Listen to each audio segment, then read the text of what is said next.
आप सभी को जय मसीह की मेरे प्रिय भाई और बहनों।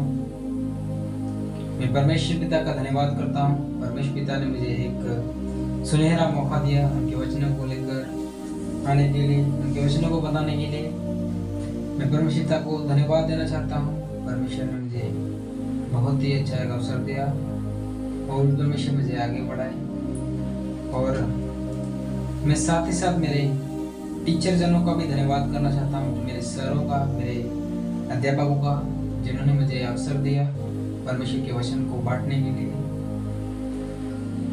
और साथ ही साथ मैं आप सभी का भी धन्यवाद करना चाहता हूँ जो आप मुझे सुनने के लिए बैठे, आप मेरे मुख से परमेश्वर के वचनों को सुनने के लिए बैठे, और जो मुझे ऑनलाइन के थ्रू देख रहे हैं वीडियोस के द्वारा या लाइव, आपको भी मैं धन्यवाद देना चाहता हूँ। परमेश्वर आपको संभाले, आप अपना कीमती समय निकाल के परमेश्वर के वचनों को सुन रहे और सीख रहे। तो आइए हम वचन में जाने से पहले एक छोटी सी प्रार्थना करेंगे। तो अपने आंखों को बंद करें और परमेश्वर से प्रार्थना करें अपने मन में। ठीक है, प्रार्थना करते हैं। स्वर्गीय पिता परमेश्वर को धन्यवाद करते हैं, महान अनुग्रहकारी पिता परमेश्वर को आपकी महिमा, आपकी प्रशंसा पिता। आपने हमारे जीवन में एक सुंदर समय दिया पिता। प्रभु जी, इस बहुमूल्य समय के लिए धन्यवाद देते हैं। प्रभु जी, बहुत से लोगों को ये समय नहीं मिला, बल्कि आपने हमारे जीवन में समय दिया पिता। आपके नाम को धन्यवाद देते हैं। प्रभु जी, इस समय जब पिता परमेश्वर को बसीता से हम जो कुछ सीखने वाले हैं पिता परमेश्वर को, इससे आप हमें पूरी रीति से अच्छी तौर से सीखने के लिए मदद करना पिता परमेश्वर। बातों को कवर करने के लिए मदद करना पिता प्रभु जी। प्रत्येक बातों को अच्छे से एक्सप्लेन करने के लिए मदद करना, विवरण करने के लिए मदद करना पिता। आपको धन्यवाद करता हूँ प्रभु। मैं प्रार्थना करता हूँ पिता परमेश्वर को, प्रत्येक भाइयों को, जो भाई बहन पिता परमेश्वर देख रहे, प्रत्येक को आप अच्छे रीति से समझने के लिए मदद करना पिता। आपको धन्यवाद प्रभु जी। आपकी महिमा की ओर आगे बढ़ाना, आपके आत्मिक रिश्ते में आगे बढ़ाना पिता। धन्यवाद करते खुदा पिता। प्रार्थना सुना और इसका धन्यवाद करते, उद्धार करने वाले मसीह यीशु के नाम से दुआ मांगते हैं, आमीन। एक बार फिर से आप सभी को जय मसीह की। मैं आशा करता हूँ आप अच्छे होंगे। तो आज हम बात करने वाले वो आज का हमारा जो विषय है, हम बात करेंगे भजन संहिता 36 यानी कि 36। तो भजन संहिता से हम क्या सीख सकते हैं? मैं जो सीखा हूँ और वो जो सीखा हुआ आप लोगों के बीच में मैं लेके आया हूँ कि मैं सीखा हूँ, और जितने जो है वो भी मेरे द्वारा सीखे करके। तो इससे हम देखेंगे कि कैसे क्या है, इसमें किस प्रकार से परमेश्वर का काम होता है और किस प्रकार से सब कुछ चलता है। और हम ये भी देखेंगे कि परमेश्वर इन वचनों के थ्रू हमसे कैसे बातें करता है। परमेश्वर इन वचनों के द्वारा हमें कैसे एक हमारे हो सकता है कि हर इंसान सही रास्ते पे नहीं चलता है, कोई ना कोई तो गलत पे चलता है, तो वो कैसे उस रास्ते को छोड़ के अच्छे रास्ते पर आए, ऐसे हम देखेंगे। तो आइए इससे पहले हम वचनों को पढ़ेंगे। ठीक है, मैं पढ़ूंगा, आप देखिए। इसका ऊपर हेडिंग दिया है, कहाँ पर 36 के ऊपर, मनुष्य दुष्टता प्रधान बजाने वाले के लिए यहोवा के दास दाऊद का भजन है। दुष्ट जन का पहला वचन, दुष्ट जन का अपराध मेरे हृदय के भीतर यह कहता है कि परमेश्वर का भय उसकी दृष्टि में नहीं है। वह अपने अधर्म के प्रकट होने और घृणित ठहरने के विषय में अपने मन में चिकनी चुपड़ी बातें विचारता है। उसकी बातें अनर्थ और छल की है, और उसने बुद्धि और भलाई के काम करने से हाथ खींच लिया। वह अपने बिछौने पर पड़े पड़े अनर्थ की कल्पना करता है। वह अपने कुमार पर दुर्दता से बना रहता है, बुराई से वह हाथ नहीं खींचता। दो प्रकार से ये दूसरा हेडिंग ये परमेश्वर की करुणा। हे यहोवा, तेरी करुणा स्वर्ग में, तेरी सच्चाई आकाश मंडल तक पहुंची है।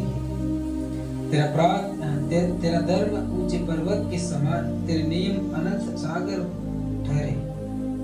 हे यहोवा, तू मनुष्य के मनुष्य और पशु दोनों की रक्षा करता है। हे परमेश्वर, तेरी करुणा कैसी अनमोल है। मनुष्य तेरे पंखों के तले शरण लेते हैं, वे तेरे भवन के चिकने भोजन से तृप्त होंगे, और तू अपनी सुख की नींद से उन्हें पिलाएगा, क्योंकि जीवन का सोता तेरे ही पास है। तेरे प्रकाश के द्वारा हम प्रकाश पाएंगे। अपने जानने वालों पर करुणा करता रहा, और अपने धर्म के काम सीधे मन वालों में करता रहा। अहंकारी मुझ पर लात उठाने न पाए, और न दुष्ट अपने हाथ के बल मुझे भगाने पाए। वह अनर्थकारी गिर पड़े, वह ढकेल दिए जाए और फिर उठ न सके। तो मैं आशा करता हूँ कि आपने भी बाइबल में देखा होगा। तो आइए इसको विस्तार पूर्वक से हम समझेंगे। इससे पहले मैं छोटा सा इंट्रोडक्शन देना चाहता हूँ कि इसका जो बैकग्राउंड है वो हम देखेंगे। यहाँ पर हेडिंग पे पढ़ते ही हम समझ सकते हैं कि दाऊद का लिखा हुआ भजन है, और ये भजन दो प्रकार से की बातों को बताता है, धर्मी और अधर्मी के बारे में, righteousness man and wickedness man, यानी कि दो प्रकार के लोगों को दर्शाता है। तो इसमें हम लेखक को तो मान सकते हैं दाऊद ने लिखा है, बल्कि अब हम इसका ऐतिहासिक रूप से देखेंगे कि दाऊद किस समय में ये लिखा है।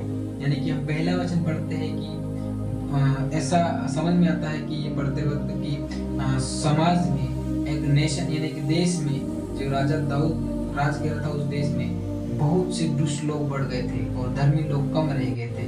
ऐसे लोगों के बीच में दाऊद जी प्रार्थना करता है। पर दाऊद ऐसे समय में, ऐसे सिचुएशन में प्रार्थना करता है, बल्कि ये हम एग्जैक्टली देखेंगे कि किसके समय में ये कौन लोग थे और किस समय में। तो हम देख सकते हैं कि इसका जो साउल के समय में और अबशालोम के समय में और बैतशबा के समय में, तीन जनों के समय में हम ज्यादा देख सकते हैं। दाऊद की जीवन में परेशानी है, दाऊद ने फिर परमेश्वर के पास जाता है, परमेश्वर से माफी मांगता है और ये करता है। तो इसमें हम एग्जैक्टली पूरा तो कंफर्म नहीं है कि ये साउल के समय में और ये बैतशबा के समय में, ये अबशालोम के समय में, बल्कि इसको हम यहाँ पर जो वचन है क्या बोलते हैं, इस वचन को पढ़ते ही हमको समझ में आता है कि दुष्ट धन का अपराध मेरे हृदय के भीतर में यह कहता है कि परमेश्वर का भय उसकी दृष्टि में नहीं है। ये वचन पढ़ते ही हमको समझ में आता है कि जो दुष्ट लोग हैं, जो उनके जीवन में कुछ डर नहीं। और इस भजन संहिता को हम सेम भजन संहिता को देख सकते हैं का ऐसी बातें भजन संहिता 12 में, वहां पर भी धर्मी और अधर्मी के बारे में बात किया, अधर्मी क्या है अधर्मी क्या। तो इसमें हम ज्यादा अंदर तो नहीं घुसेंगे क्योंकि पूरा कंफर्म नहीं है कि किसके समय में, बल्कि एक देश में, एक समाज में समस्या आ रही, धर्मी लोग घट रहे और कष्ट सह रहे और दुष्ट लोग बढ़ रहे। ऐसे समय में ये दाऊद प्रार्थना करता है। तो हमको दाऊद साउल के समय में भी ऐसा हुआ था, बैतशबा के समय भी ऐसा होता, अबशालोम के समय भी ऐसा होता। तो हम कह नहीं सकते कि इसके समय में, बट ये है। तो इसका इतिहास बैकग्राउंड यही है। तो आइए हम इनके जो ये भजन संहिता को जो है ना, इन भजन संहिता को हम डिवाइड करेंगे, यानी कि भाग करेंगे। पहला भाग ये है कि 1 से लगाकर 4 तक। यहाँ पर 1 से लगाकर 4 तक यह बता था कि समाज या एक समाज में या एक देश में लोग बिगड़ गए, बिल्कुल बिगड़ गए, ऐसा करके इन वचनों में बताता है। और बिगड़ गए और वो बिगड़ते हुए भी बढ़ रहे, ऐसा। और दूसरा भाग यह है कि ऐसे लोगों के बीच में परमेश्वर क्या करेगा, जो बिगड़ गए, जो दुष्टता का जीवन जी रहे, ऐसे लोगों के बीच में परमेश्वर क्या करेगा वो बताता है 5 से लेकर 9 तक दूसरे भाग में। तो और तीसरा भाग ये है कि बुरे लोग इतने बढ़ जाएंगे फिर भी परमेश्वर धर्मी को संभालेगा। यानी कि जो तीसरा भाग है 10 से लेकर 12 तक, 10 वचन से 12 वचन तक, यहाँ पर बताता है परमेश्वर दुष्ट लोगों के बीच में जो परमेश्वर को पकड़े रहेगा, परमेश्वर के विश्वास योग्य रहेगा, उन लोगों को कैसे प्रोटेक्ट करेगा, कैसे संभालेगा, ये करके बताता है। और ये बलिष्ठता हम ये देख सकते हैं कि एक्सिलाहट के साथ स्टार्ट होता है, एक कुछ कंप्लेन मारते हुए स्टार्ट होता है। यानी कि ये लोग कितने बढ़ गए, वो लोग कैसे हैं, दुष्ट लोग के बारे में बताता है दाऊद। वो कैसे गए, एक वचन पढ़ते हैं हमको समझ आता है, दुष्ट धन का अपराध मेरे हृदय के भीतर ये कहता है। यानी दुष्ट लोगों के काम को देखकर दाऊद ऐसे बताता है। तो एक चिल्लाहट के साथ शुरू होता है और बीच में परमेश्वर की जो महान करुणा, महान वो स्टेडफास्ट लव बताता है, महान प्रेम को दर्शाता है, दिखाता है। और अंत में फिर ये बताता है परमेश्वर धर्मी की रक्षा करेगा।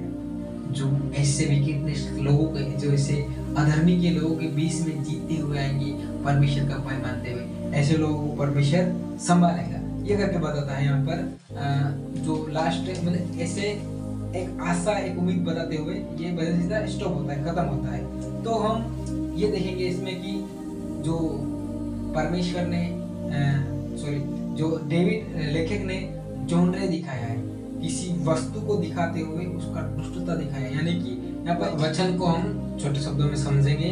पहला वचन में दुष्ट लोग के बारे में बताया गया, जो दुष्ट होते हैं उनके बारे में। और दूसरे में जो इस संसार की बातों को, यानी कि इस दुनिया की, इस नेशन के बारे में बताता है, यानी कि प्राकृतिक बातें जो जितने भी इस दुनिया में उनके बारे में बताता है। और जो तीसरी बात होती है जो दुष्ट लोग के बारे में, दुष्ट लोग की सब परमेश्वर क्या करता है, और उनके हर एक जो वो भलाई की बुराई की जगह भलाई की जगह बुराई करते, ये सब उनके बारे में बताए। और जो 6वां वचन में बताता है, 6 वचन में बताता है कि तेरे धर्म ऊंचे पर्वत के समान है। यानी कि यहाँ पर ये 6 में बताते हैं कि धर्मी जो महान परमेश्वर, वही धर्मी, परमेश्वर ही धर्मी करके बताता है। और 7 और 9 में आराधना कैसे किए जाए, यानी कि जो 7 और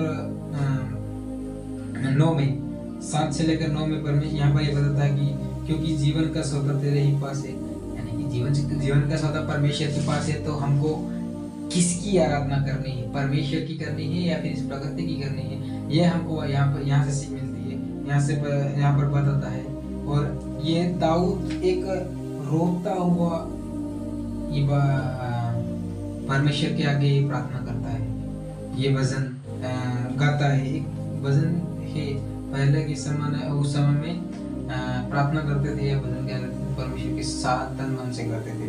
तो परमेश्वर दुष्ट लोगों के बीच में धर्मी लोगों को कैसे प्रोटेक्ट करेगा, कैसे संभालेगा, ये बात है। और हम इसका एक और बात को सीखेंगे कि यहूदी लोग जो इस्राएल में रहते आज भी है, वो लोग इस बल संहिता को किस प्रकार से यूज करते थे, और आज के समय में जो मसीह भाई बहन है वो किस प्रकार से उपयोग करते थे, वो देखेंगे। जो यहूदी लोग हैं वो इस प्रकार से यूज करते थे कि समाज या देश या एक ग्रुप में बिगड़ गए, ये लोग सभी बिगड़ गए, इनमें सभी नहीं, कुछ लोग बिगड़ गए, और इनमें कैसे क्या है, ऐसे सिचुएशन में, ऐसे समय में ये लोग इसे यूज करते थे। और मसीह लोगों के क्रिश्चियनिटी के बारे में देखें, ये लोग किस समय में यूज करते थे, दुष्ट लोग बढ़ गए, धर्मी नहीं बचे, बहुत से लोग सताने वाले बढ़ गए, परमेश्वर को परेशान पोषने वाले, ऐसे समय में इस बल संहिता को यूज करते थे। तो आइए हम ये इस बल संहिता से क्या क्या सीख सकते हैं, वो बातों को देखेंगे कि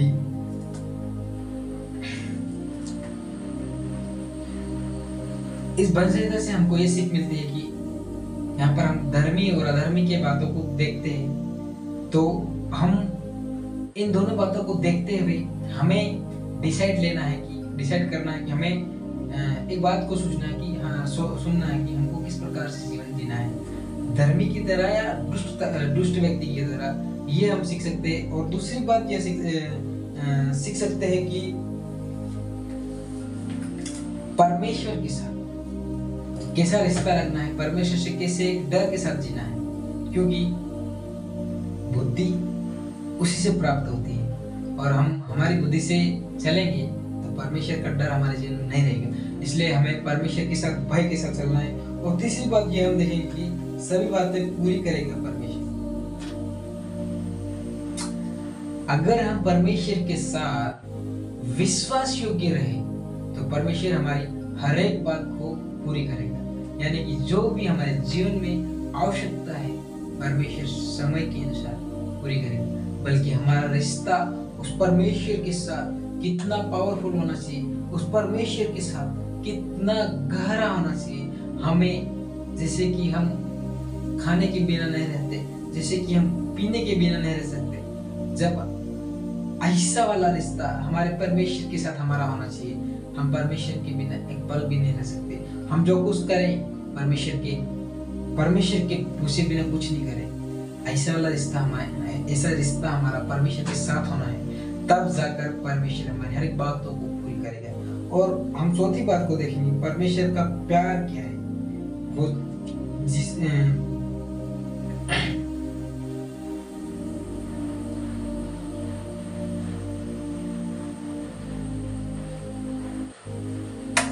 परमेश्वर का प्यार क्या है, प्यार क्या है।